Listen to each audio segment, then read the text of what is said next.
আপনারা তো অনেকেই গোপাল সেবা করেন, কিন্তু আপনারা কি জানেন যে অক্ষয় তৃতীয়ার দিন থেকে গোপালের চন্দন যাত্রা শুরু হয়, 21 দিন পর্যন্ত এটা থাকে। তাই আজ অক্ষয় তৃতীয়া, আজ আমি নিয়ে এসেছি চন্দন দিয়েছি, কেশর দিয়েছি, কর্পূর দিয়েছি, অগুরু দিয়েছি, একটু গোলাপ জল, সুগন্ধির জন্য একটু আতর, সব কিছু মিক্সড করে গোপালের অঙ্গে প্রলেপ দেওয়া হবে। আজ থেকে এটা 21 দিন পর্যন্ত চলবে।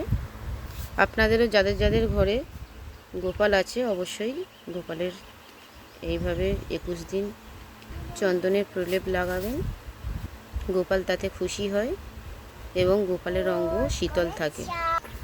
দেখুন বন্ধুরা, এইভাবে গোপালের সর্ব অঙ্গে লাগিয়ে দেবেন।